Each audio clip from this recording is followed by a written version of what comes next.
Welcome to the Stem Cell Donors Australia podcast.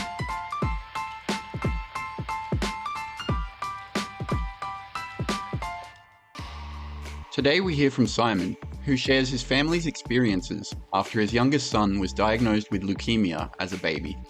He shares what hospital life was really like and how it felt to finally find a matching stem cell donor. Welcome, Simon, to the Stem Cell Donors Australia podcast. Thank you for being here. Thanks for having me. No worries. So, Simon, your son was diagnosed in February 2004, your youngest son, with acute myeloid leukemia at the age of 9 months at the time. So we know he's had now 2 stem cell transplants. The second one was just recently completed a few months ago. And the first one was actually, the stem cell donor was your oldest son. Yep. So before we get into how that diagnosis came about, can you share a little bit about your family, what your life was like and what your 2 sons are like prior to the diagnosis?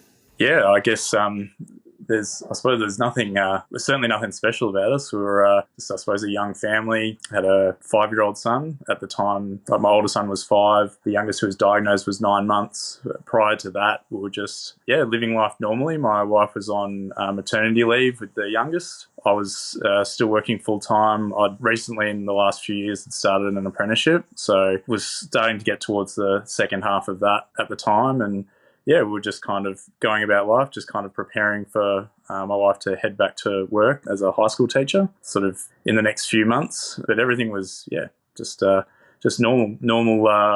Looking after an infant son and trying to chase around a 5-year-old just about to start school. So we're preparing for that as well. He was our oldest was due to start school beginning of 2024. So kind of getting ready for that, getting him emotionally ready and to sort of go into a big new world in school. So yeah. How was the oldest? Was he excited for school? He was. I think we were probably more nervous than he was. I think it's maybe typical of sending your first kid off to school, just wondering about, whether they'll make friends and whether they'll enjoy themselves and whether there'll be any difficulties sort of, getting to school and, that sort of thing. I certainly was. I can't maybe speak for my wife in that regard, but I was certainly more nervous than he was, I think. Yeah, I can imagine. I mean, so you've got 2 young boys. It sounds like a handful. Your regular busy life. You guys are based in Victoria. So everything's smooth. And then tell me about any symptoms. How did the diagnosis come about? Yeah, so late 2023, so December I think it was, my wife noticed that our youngest son, when she was changing a nappy, just noticed that one of his testicles looked a little bit bigger, maybe a little bit swollen than usual, and that on occasions when she changed him, it would kind of disappear up into his body. And we're not doctors, so we thought, well, we don't know what that is and doesn't seem normal, so we'll get that checked out. So my wife, took him to the GP and they sort of sent him off for scans and just to sort of check in with that symptom, I suppose, just to see what that was. Initially, it was diagnosed as something just completely unrelated to leukemia. And, basically we were told that it wasn't anything particularly urgent, that what they thought it was, could wait to go see a specialist in February 2024. So we sort of booked in to see that specialist and didn't really worry us, to be honest. It was, you hear about kids becoming really unwell and that didn't really enter our mind. We just thought, well, this is just something we've just got to get through. And it really was not forefront of our mind, given that they'd said, it can wait. We'll go and see a specialist in a month or 2. Then, everything was relatively normal in January. But towards the end of January, he started to get sort of gastro-like symptoms, sort of came on very suddenly around the end of January. And I remember getting a phone call from my wife. I was at my parents' place at the time and she's like, oh, you got to come home. He's starting to vomit. I'm a bit worried about him, sort of thing. So, we, I think it was that night, we made a phone call to emergency, like this online thing that they've got, just sort of had him went through the symptoms and had him checked out. And at the same time, he had kind of a bit of a red looking eye, like his eyelid was sort of getting a bit puffy. And they're like, oh, well, the way they were talking about it was that's possibly unrelated, maybe an infection in his eye and probably gastro. So the next day we took him to a GP, basically confirmed, infection in the eye, gastro. His sort of 2 different treatments, I suppose. We'll treat treat the eye as an infection. We'll treat the gastro, just give him some fluids, the normal sort of scenario that you get from a GP, I suppose, in that situation. I suppose the next couple of days after that, he kind of went between getting better and then going downhill again, and his eye was getting more swollen, and we're like, well, this isn't helping. Like, there's obviously something else going on here. Took him to another GP, and they basically said, yeah, straight to emergency. Like, okay, well, obviously the eye's, pretty significant. We still thought, gastro at that stage. I think they were more worried about the eye. So yeah, went to emergency at the Northern Hospital. They ran some tests and stuff like that. By this stage, I got to the hospital. So my wife had been there with our son. I got to the hospital and they sort of said, okay, well, we're going to transfer you over to the Royal Children's. We've got brain specialists, blood specialists, all these specialists waiting for you at the Royal Children's. And I'm like, well, that's weird. What's going on here? This is they talked about they'd given him a scan as well of his brain, and they sort of talked about having these, not masses, but just things that were kind of didn't look particularly good behind his eye. And so, yeah, even at that stage, we were kind of thinking, this sort of stuff doesn't happen to us. This happens on TV. This happens in the movies. Like, he's going to be fine. We'll go to the Royal Children's. They'll sort him out. Might spend a couple of days in hospital. So, yeah, we got, my wife and him got transferred over to the Royal Children's. I came later in a car. Did some more. This was late at night by this stage, so that he was getting more blood tests in emergency. They basically, took him straight through to a room, and we're keeping an eye on him, taking blood tests, all that sort of thing. And I think at that stage there was mention of cancer, but again we were so naive. Like, we just thought this doesn't happen to us. Like, there's no way it's cancer. Like. Or maybe maybe our brains were just telling us that. I don't know. Just trying to protect us, I suppose. But by this stage, we'd looked into kind of the different wards and what they did, and we knew that Kookaburra ward dealt with cancer, and we got told we were heading up to another ward. So then, me and my wife were messaging each other. We still got the message to this day, just to say, oh, we're going to this other ward. That's a good sign. It's not the cancer ward. And we sort of spent the night in that ward, and then. I can remember it very clearly. I went down and got breakfast. They got Macca's there, so I stocked up. I was starving. I hadn't eaten all night, neither of my wife. Stocked up on Macca's and came back to the room, and just a stack of doctors came in at that point in time, and they were like, sat us down and went through the symptoms again, like what had sort of led to us getting to emergency and then to the children's hospital. And at that stage, like, I know I was thinking, like, oh, they're still kind of investigating what it is, because they're still asking questions about the symptoms and all that sort of thing. And then they basically Austin's oncologist said at that point, look, your son has leukemia. And like that it didn't feel real. It just felt like, just a nightmare, like a bad dream. Because we were so... Again, I'll speak for myself. Like, I was so unprepared for that, despite him being so sick and being in hospital and everything like that. Like, I wasn't prepared at all for that. And then that's basically when our whole kind of world got turned upside down. And I'm sure there was a lot said in that meeting, but I can't really remember much of it beyond that. I know. I don't think any mother or father can ever prepare to be told something like that. It's almost inconceivable at the time. Yeah. And it just felt like, that happens in TV shows, and, I've never I don't know of any other kids, haven't known of any other kids, that have been given that diagnosis. So it was kind of so far outside of our world that, I just wasn't even really considering that. It's actually like a literal nightmare to hear those words, isn't it? Wow, so he was only 9 months at the time. So from there, I would imagine... He probably didn't go home? No. So, again, that wasn't really something I thought about at that initial time. Like, we got told that he'd be going through chemo pretty much immediately. So there was nothing about transplant at that point in time, because I didn't really know what type of leukemia. Started chemo straight away, and probably wasn't until maybe a week or a few days later his oncologist came and spoke to me, and I think might have been by myself at the time. My wife might have been at home, and he sort of said, "This is what your year is going to look like." And I was like, "Year? What are you talking about? What are you talking about?" And it was essentially that, this is the type of cancer that, or type of leukemia that he'll be mostly in hospital for much of his treatment. There are obviously, other types that, you spend periods in hospital here and there, or if you get unwell, obviously you go back into hospital. But yeah, we spent probably a good couple of months initially in hospital. They don't really, I think they don't really give you too much indication of how long, but they basically said he wouldn't be going home within the first 2 rounds of chemo. So possibly a break after the second round between 2 and 3.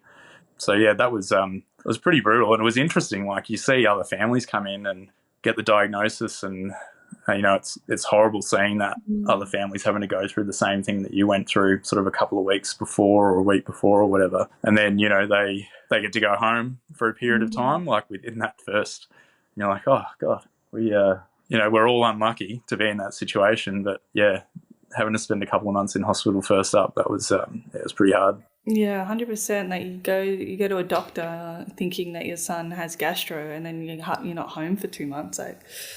Yeah, that's not ideal. Yeah, I mean, I've said all throughout this that as unlucky as we are, we're so lucky that we're only a short distance from the hospital. There's other families that have to travel, either they're from interstate or from regional areas of Victoria. Like, we're unlucky to be in this situation, but we're also so lucky that the circumstances, our own personal circumstances. So how did logistics work between you and your wife staying at the hospital and managing the other son at home? Did he end up going to school? Yeah, so as it turned out, we got the diagnosis the day before he started school. So it was kind of, we didn't really know much about taking a kid to school or anything like that. It was our first experience of it. So quickly managing him and keeping things as normal as possible for him right from the get-go was kind of one of the most important things for us. So it wasn't a case of, we wanted to not let him start school or anything like that. It was kind of a focus on how can we make this work. And so obviously contacted the school, spoke to his teacher. She would have hardly known us by that stage. So just calling up and saying, oh, by the way, his little brother has cancer. We've kind of got to change our plan for the year.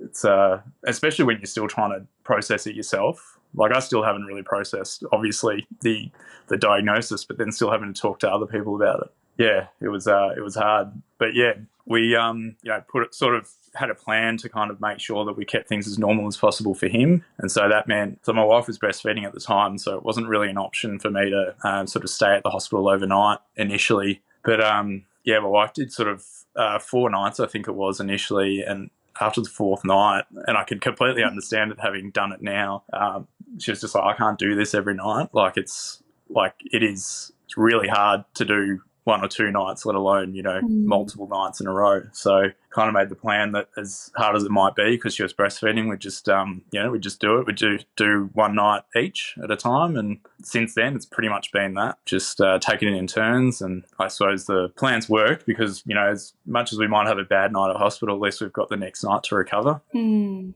it's obviously an abnormal situation for our oldest son, but he gets to see us regularly, each of us regularly. And while we don't, spend a heap of time together as a family, or haven't spent a heap of time together as a family last year, at least he gets to see me every second night and see my wife every other night. We still drop him off at school. We still pick him up from school. There is that kind of, that was important to us to keep that normal for him. Yeah, completely. So tell me about when you first heard of a stem cell transplant. So it was said to us in the initial week or 2 that we were there that, probably the first couple of days really, some types of AML require a transplant. And remember, our oldest son was visiting the hospital in the first couple of days, and the doctor just looked at him and said, we've got to get him tested to see if he's a match for his little brother. And so we got him tested. We didn't really know anything. Even though they talked about a transplant, in my mind, you've got this, I think I had this kind of picture in my head about this really painful procedure that they put a needle in your back and, take fluid out and didn't really know much else after that. I was kind of, my concern at that stage was probably for my older son. And he was, he was tested, and then they sort of said it would take a few weeks to get back the results about whether it was a match or not. We kind of, we were in the thick of that first round of chemo, and obviously our younger son went in there being very unwell to start with, so it was kind of just managing his illness and kind of not really focusing too much on that test, whether our older son was a match or not. We got told that, and I don't know how true this is, I actually never looked into it, but that it's a 25% chance of being a perfect match. I remember oncologist and the nurse coming in one day, I was at the hospital, and said, we've got great news, he's a 100% match. And yeah, no, we'd obviously been focusing on other things, but that was such probably the best day out of that period. Yeah, absolutely. Because finding a match is quite hard for anyone. There's over 36 million donors on the global registry, and often people who are searching for a match might only have one match if they're lucky. So it's always awesome when we hear that a sibling or a family member is a 100% match and they don't actually need to go and search the donor registry. Yeah, look, it didn't even occur to us until sort of later on how hard it is to get a match. We're, again, as unlucky as we are to be in this situation, we've been so lucky that our oldest was a perfect match, and that that process was fairly straightforward. Apart from, I suppose, our older son's sort of feelings about that, wasn't super keen on doing it. Maybe we were a little bit too honest with him about what it involved. Yeah, if I had my time again, I probably wouldn't do it that way. Yeah. For those who don't know what a stem cell transplant is, are you able to explain that? Oh, look, I don't really completely understand the science behind it, but essentially it's taking the stem cells out of a donor. And another thing that baffled me completely, that it was just a simple blood transfusion essentially that went into our youngest son. So he's had loads of different blood transfusions and platelet transfusions, and essentially it was the same thing. It was like receiving a blood donation, basically. Yeah, that's right. And a lot of people think, as you mentioned, initially everyone thinks it's quite painful, being a stem cell donor, that you have a big needle in your hip or your back and you're awake and it's excruciating, but it's actually not. To be a stem cell donor is very much like a plasma donation, and you're sitting there in a chair in a hospital, comfy chair with 2 needles in your arms. One draws out the blood, takes the stem cells and gives your blood back in the other arm. Yeah. So, leading up, once our older son knew that he was a match and was going to be a donor, initially it was excitement, but then very quickly it became concern about, because of his age and how they were going to take the stem cells, he got put under, and he had a procedure not that long before, and he'd been put under before and he hated it. It was it wasn't done at the Children's Hospital. They're amazing at making kids comfortable and all that sort of thing, but it was done elsewhere, and he had a real fear of getting put to sleep and what was going to happen, and really took a lot of work by us and the hospital around making sure that he was prepared for it and understood what he was doing. Myself and my wife, really we wanted him to have a choice, but we also knew that there was no choice, so was kind of gently saying to him, well, we kind of have to do this, and you're super brave and you're a hero, and unfortunately this is something we need to do. And by the time it came to actually the day where he had to go under and donate and stuff like that, he was so excited.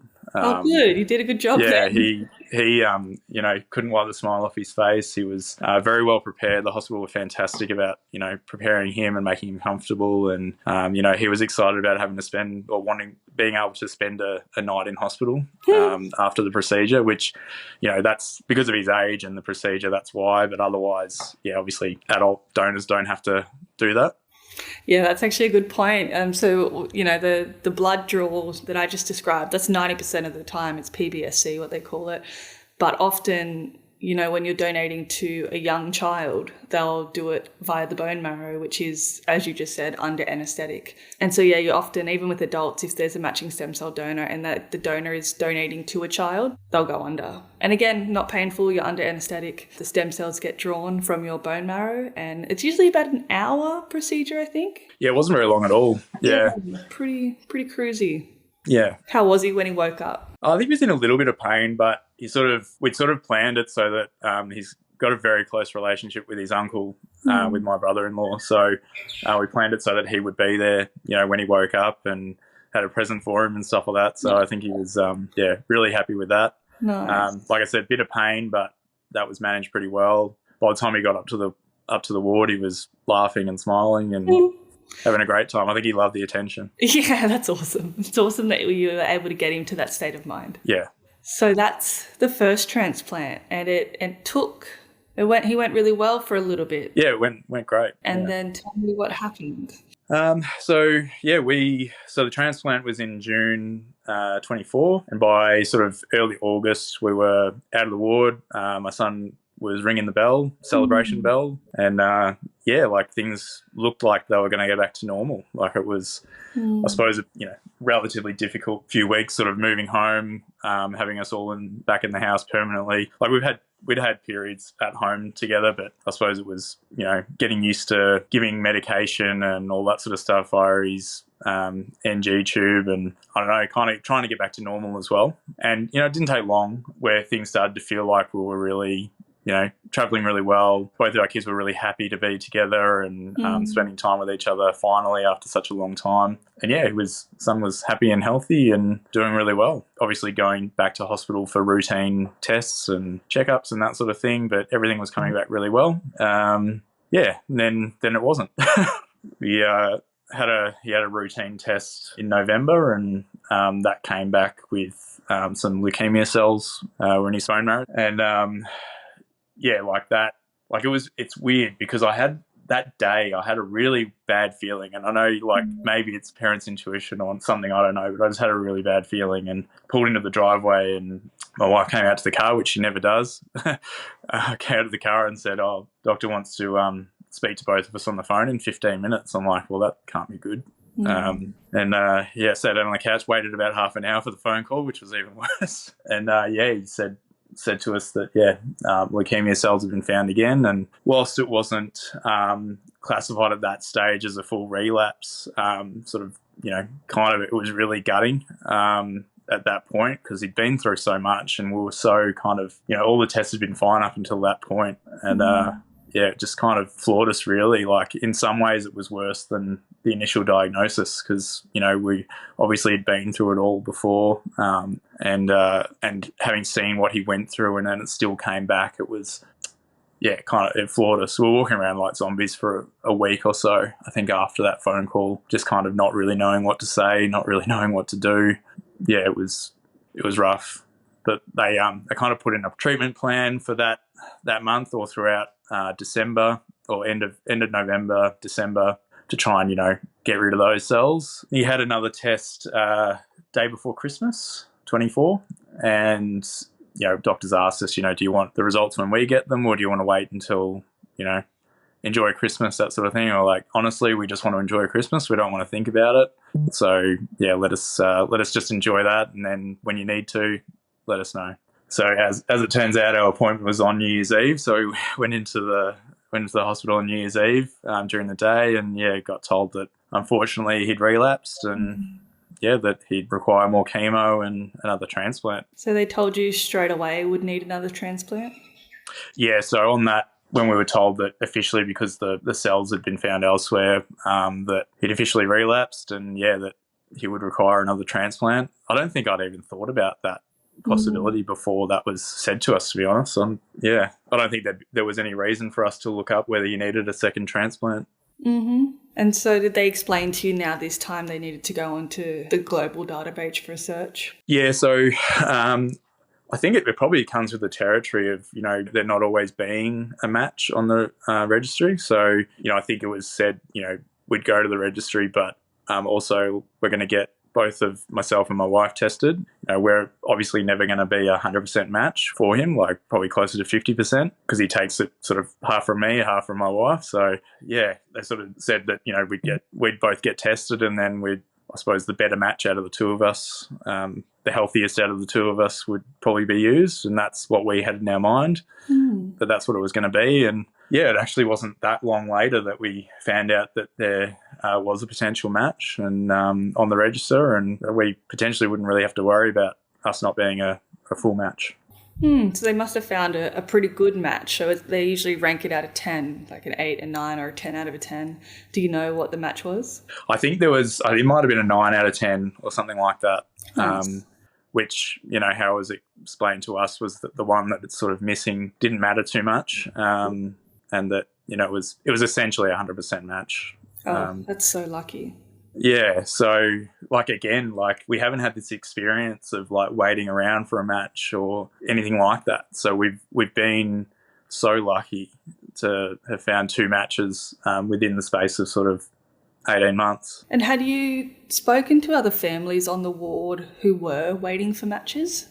We'd spoken to, not necessarily waiting for a match, or I personally hadn't spoken to anyone about waiting for a match. I think my wife had those conversations, but certainly spoken to families that the parents were the donors. So again, not a perfect match. And so, yeah, obviously, clearly they hadn't found a match on the registry because they'd gone down that route. So yeah, it's funny, you're living day to day in this space, and you're probably not, or certainly I wasn't, thinking too far ahead, kind of just dealing with things as they happened.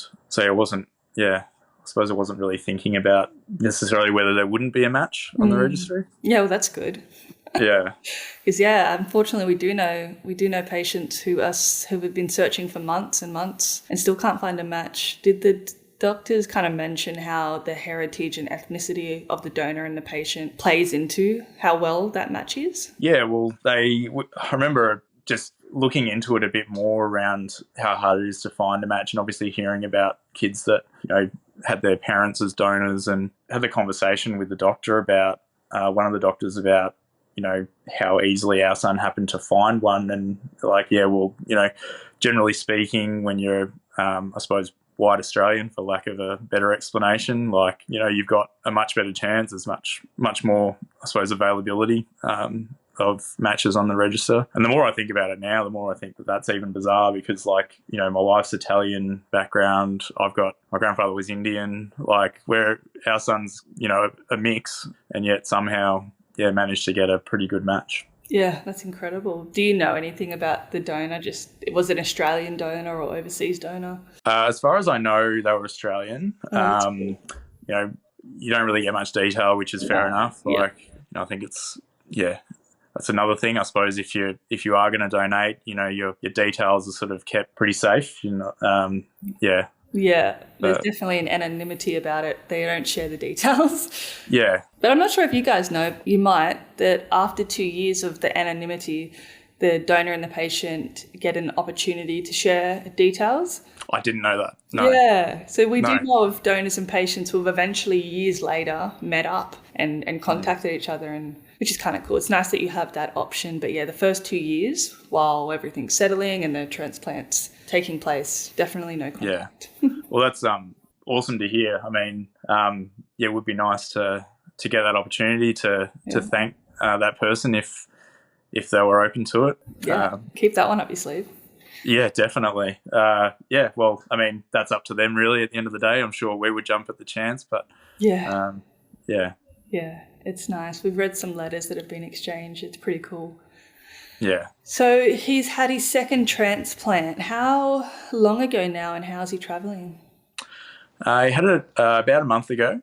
I think with any kind of, when you're having chemo and transplant and that sort of thing, there's always going to be ups and downs, and there's certainly been nights that we don't get any sleep, and then he doesn't get any sleep. And yeah, there's certainly been days where he's been very unwell, and nights that he's been very unwell, but he's an extremely strong kid, like they all are. All those kids that are battling through transplants and cancer, and all the ones that we've met are just so resilient and so strong. And he's just one of many. Unfortunately, there's a lot of them, and yeah, he's really strong. And he unfortunately he doesn't really know any different. So this has been his life for a long time now. But he just like we do, he just kind of gets on with it. And he's one of those kids that can have procedures done and can feel unwell, but as long as he gets a cuddle, then he's fine. He wouldn't even be 18 months yet, is that right? No, he's 2 years old now. So he was 9 months at the beginning of last year when he got diagnosed. And Yeah, we got to have his second birthday at home this year, which was good. Got a bit of time at home in between the first round of chemo and his transplant, so that was nice.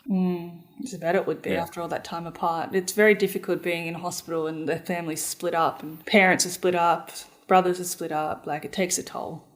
Yeah, and I think that's the hardest part. Personally speaking, for me, that has been the hardest part, not all being together as a family. And, you know, you see both of our sons, they're the happiest when they're together and when they see each other. So having them apart is really hard. You know, there's a lot of hard things about it, but I think that's probably the hardest for me. And so recently we came across your story at Stem Cell Donors Australia because I imagine now, after being through all of this and having your son have 2 stem cell transplants, and as you've mentioned, being so lucky enough to have these transplants as options, you're wanting to share your story in the hope to get more donors on the registry so that patients don't have to wait as long to get their donor, to get their matching donor. Yeah, that's right. You know, we have conversations all the time with other families that are going through this, and like, it always at some point leads to, you know, how we can make life on the ward easier for other parents that, you know, get that diagnosis, or, you know, how we can make it a bit more fun for kids on the ward, you know, donating toys or, you know, donating food to put in the cupboard for parents when, you know, they're first coming into hospital and haven't really organised all that sort of stuff. Like, you know, we're always talking about ways that we can make it easier for future families. And I thought, well, you know, looking into it, I thought of doing something like this a while ago, but I didn't really know how to go about it, try and get people to sign up on the registry. And, you know, it's only through like looking into it that I've really seen just how hard it is to get people to sign up, and you know, how hard it is to find matches and that sort of thing, like looking into it. So I thought, well, you know, when I stumbled across the Stem Cell Donors Australia website, and, you know, that they run appeals if you're happy to share a story. And I thought, well, this is exactly what I want to do. This is exactly what I thought of doing. So yeah, might as well give it a crack and hopefully get some people signed up. Absolutely, because we are critically low on donors in Australia.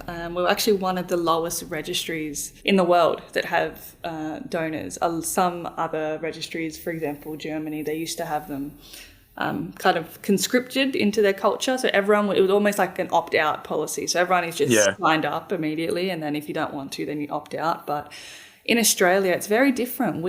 Not many people know about us. Not many people know about stem cell transplants, how they can save the lives of patients living with blood cancers or disorders. There's a lot of misconceptions that we battle about how painful it is, the process, the procedures. So when we meet people like you and families like yours who are willing to share their story and their journey, it makes a huge impact to help others understand the process and to want to join to become a stem cell donor.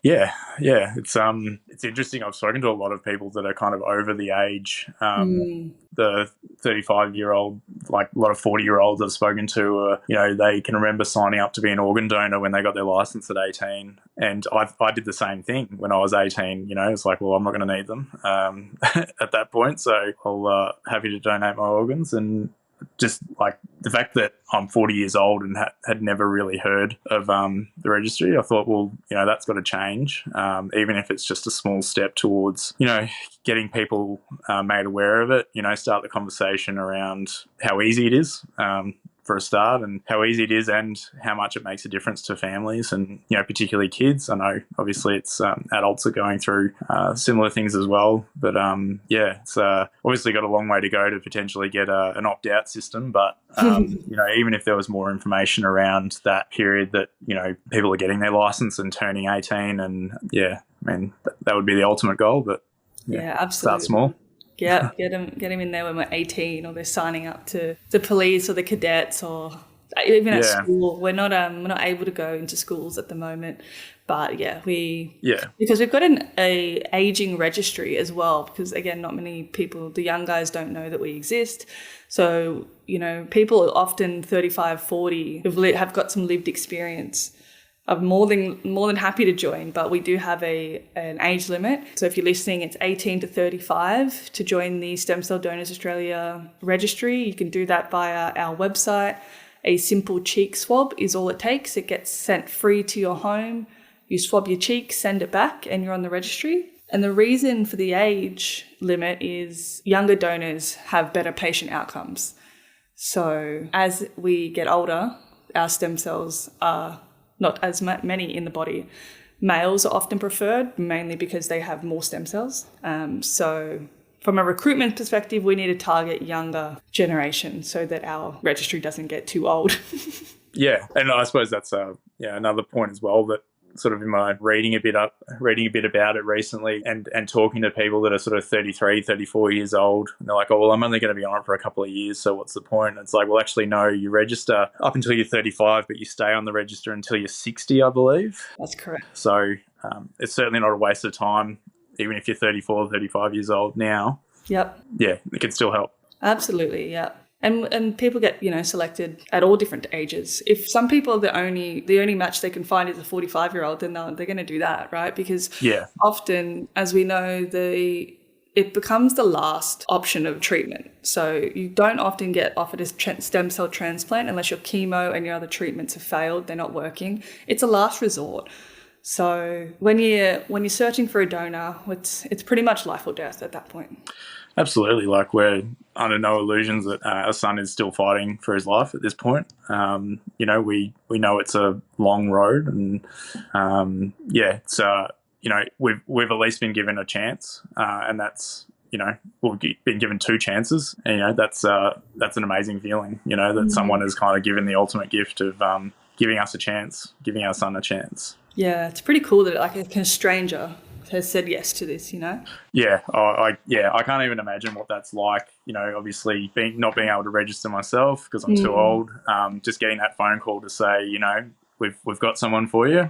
We've got someone for you to donate to. You can save their life. I think that would just be the most incredible feeling. Yeah, I agree. I'm on the registry. I've not donated, but I often talk to people who have donated, and that's what they say. They said it's the best feeling in the world, and they would absolutely do it in a heartbeat. So it's pretty incredible. Yeah. So the people listening can't see Simon, obviously, but I can, and he has a pretty lush head of hair that I'm looking at. And so, Simon, tell me your goal and what might happen to this lush hair of yours if you reach this goal.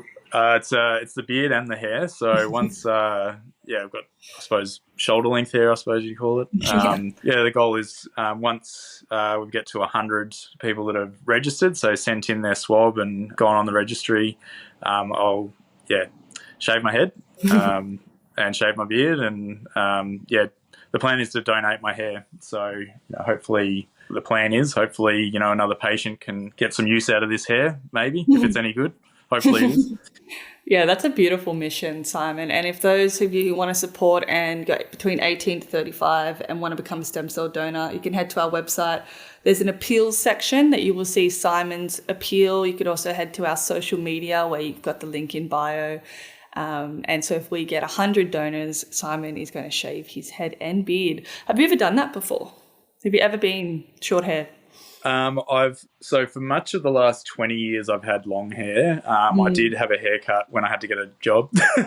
So I had a haircut then, and probably had short hair for 2 or 3 years. But yeah, pretty much been growing my hair for the last 2 years. It was getting pretty long at the beginning of last year when our son was diagnosed, and I thought, you know what, there's no point in getting a haircut, I might as well just keep growing it. And then turns out there's a pretty good reason for it now. So yeah, that's awesome. And why not donate your hair? People need it, right? Yeah, exactly. Yeah, I mean, if they'll take it, then I'm happy to give it. That's fine. And I suppose I was just going to say for people that are over the age limit to register, I'd just say encourage you to speak to your kids. Speak to the young people in your lives. Get them to listen to these podcasts. Get them to read up a bit about it. Because although you might not be able to register yourself, I think you can make a difference anyway by talking to other people about it. Absolutely, and you can host donor drive events in your community. If you're part of a sporting community, that's always a good place to recruit donors. Workplaces, lunch and learns. We'll leave some links in the show note for you to reach out, but there's always something you can do if you're interested. So thank you, Simon. Is there anything else that you'd like to say before we jump off? No, thank you for having me, and so that's been good. Thank you. Wish your little one the best. Thank you very much.